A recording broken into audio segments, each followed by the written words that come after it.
Hi, everybody. This is Alan Fine, and I'm here with Simon Mayle, who's the event director of Proud Experiences, and we're in Brooklyn, and we're at the 2022 event, and we are going to talk about how travel advisors can better understand and service the community. And this is Insider Travel Report. Simon, thanks for talking to us. Pleasure, Alan. Great to see you, and welcome to Proud Experiences 2022. Thank you. I was here in 19. In 18, I wasn't over across the pond. But let's talk a little bit about the history. I mean, for those who are uninitiated, what is Proud Experiences? Sure, absolutely. So many people will know us as the organizers of ILTM events, so International Luxury Travel Market, which we have in Cannes and in Riviera Maya at ILTM North America. And actually, Proud Experiences was really born out of that, whereas in a luxury level, we're talking about micro-personalized experiences on a daily basis. But at a premium price level, we weren't seeing that value being passed down to the LGBTQ traveler. So at top-notch, top-dollar hotels, far too often, the LGBT traveler or LGBT family weren't feeling like they really belonged or felt welcome. So we said, how can we? That's amazing. I mean, welcome and belonging is the key to all of this. Well, absolutely. And luxury hotels think that that's what they're good at. Definitely, and they're all brilliant at it. They're all brilliant hospitality and treating everyone equally.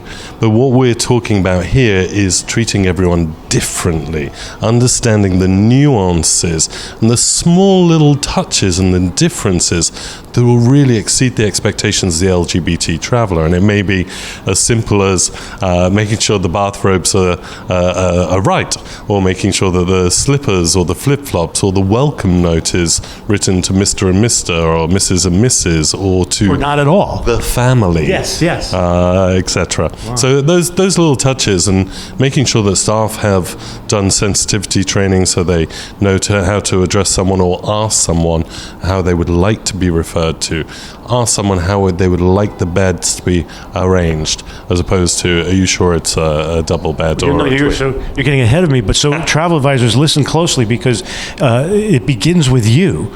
These nuances, and you knowing your guests well enough, and you want to give them the best possible vacation. So it's important to pass that information along to the supplier. Absolutely, and the word we're using a lot this week is safety. And of course, travel, as we know, is our most precious spend in terms of time and money.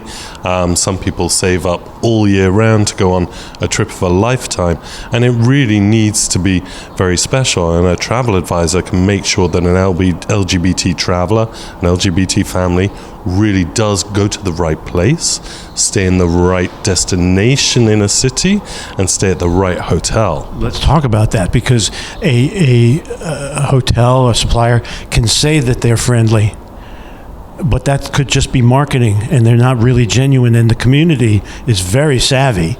What should the travel advisor be looking for ahead of the guest to make sure they're not just saying that they're welcoming? No, definitely, and I think the travel advisor needs to have an open and honest conversation with the hotelier. Well, right. First of all, they need to have an open and honest conversation with their clients, right. And really understand, are the clients comfortable to talk about their sexuality, or is it even relevant to talk about it? I think sometimes what we say is, you don't need to say, oh, it's an LGBT couple. You just need to say, it's a couple. So treat them as a couple, or they are a family. Treat them as a family. Right. And then, of course, they need to be able to communicate that to the hotels. If it's a simple booking, a simple reservation made through GDS or online, etc., then there's no way that the hotelier will know. So they need to be able to have that relationship. Then they need to make sure that the hotel really is open in terms of minds and hearts to this community. Look at some of their marketing. Look at their social media. Sometimes you can tell right away, but sometimes it's very subtle. It's not till you're there. Absolutely, definitely. And I think, just by being here, many of these exhibitors here are saying, we want to learn, we want to make sure that experience is great, because of course LGBT people are traveling everywhere, they're going to many, many different hotels, etc. And they are very vocal about their feelings about a property amongst their allies and community and their network, which will be wide online and off. You just brought up another question I had, which is it true, and I know the answer is yes, that the LBG, that the community is always the first to bounce back with travel? Yeah, definitely. The thing about the LGBT community is they love to travel, because we're open-minded people who... I was going to ask you why. Yeah, keep going. Exactly. So, open-minded people who love to discover different cultures, right, different people. Differences are the point. 100%. We're the antithesis of closed-mindedness, and making cultural changes and making cultural differences. So that's why we travel a lot. We like to connect with other people from our own community. That doesn't mean we like to go to exclusively gay destinations or gay hotels, or even gay parties, gay bars, but we just like to go to places that we know are going to connect with like-minded people, which is what any traveler will do as well. What do you see as the upcoming trends for the travel in the community? Well, I think the community has been very traditionally going to places where they feel safe. So quite often they'll choose a beach city destination because safety in numbers, but you still get that beach vibe. But I see the community traveling everywhere, far and wide these days, and being very open. Nature, and of course the community is not just young. It really exactly. We're traveling everywhere, and we were talking about this yesterday with Kelly Carpenter from our family, one of our speakers. She was saying she originally started her business as a LGBT family business. Now all of those families are now empty nesters already, so her business is evolving to cater to the needs of these people. But I think the trends are the same as any other trends, in the sense that people are looking for nature, they're looking for well-being, their values have changed, the digital nomad aspect. So we're never going to get our arms around this, because change is inevitable.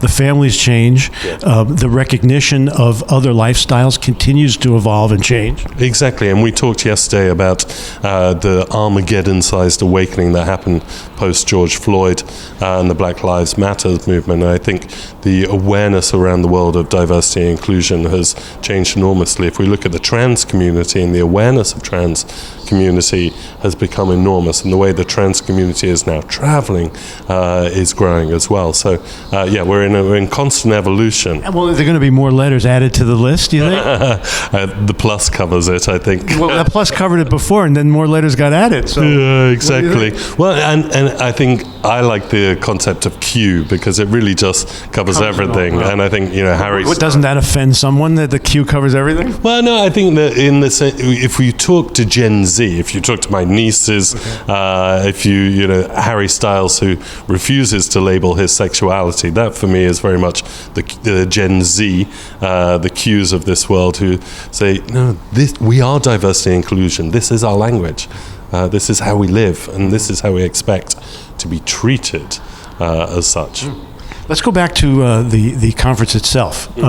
So started in England, yes, came here for 2 events, and no more. Now you're going to LA. So we say we were born in London, right, blossomed in Brooklyn, and we're now going to go west to Los Angeles, and we're very excited. And I say I love the power of the community, the power of our travel community, in that we were introduced to Los Angeles by our friends at NYC and Company, who have a great relationship, East Coast, West Coast relationship with Los Angeles, and Los Angeles is clearly a great place for this. Exactly. You look at the amount of entertainment business that comes out of LA.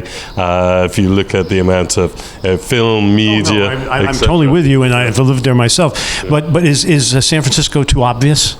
Do you know what? We're constantly looking at many destinations, and thankfully we have a great relationship with Accor. We have a great relationship with Fairmont, and we're going to be at the Fairmont Century Plaza.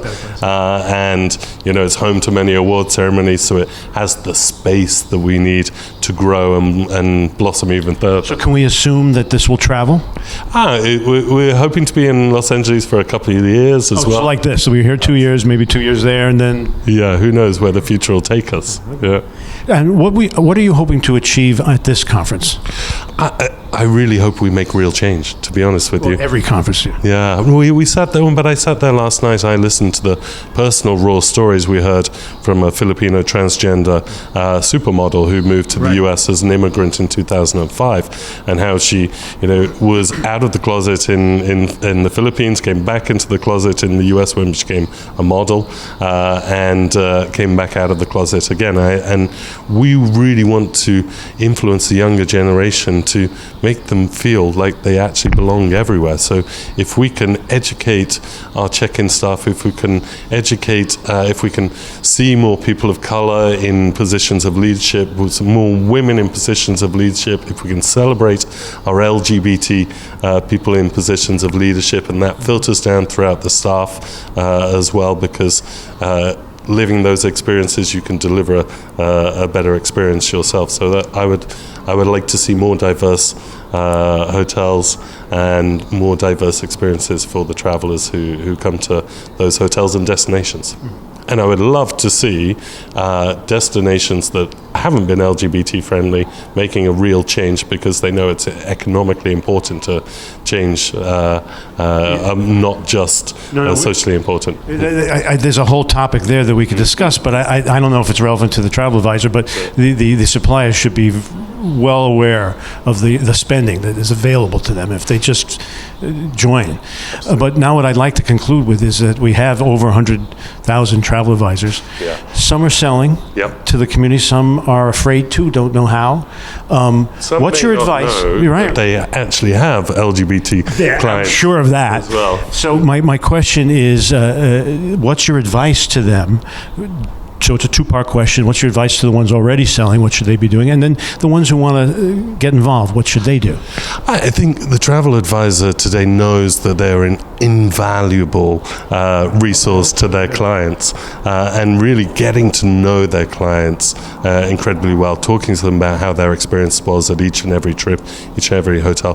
Ask them what their pain points are. Ask them what their concerns about safety when traveling is, so you can really make sure that you're nailing it. They're used to the safety question now because of COVID, so it's just an extension. Exactly that, 100%. So, and we talk here quite often, traveling as a solo traveler to, a destination in the Middle East as a gay man may not matter so much. Traveling as a couple is a whole different story. So understanding those different needs for different reasons, travel, yeah. So, getting involved, should they be going to a website, do you recommend? Yeah, absolutely. Come to proudexperiences.com, and we've got hundreds of great speakers, great content, and great contacts here as well. And that will get them informed so they feel better able to handle the situation. I hope so, certainly hope so. And feel free to reach out directly, and we want to help, and we want to make a difference and change. So any questions that I can help with, or certainly put them in the right direction, I will happily do that for anyone who asks. Simon, thank you for talking to us. Thank you, Alan. Really appreciate it. Good luck with the conference. Great. Cheers. And this is Alan Fine for Insider Travel Report.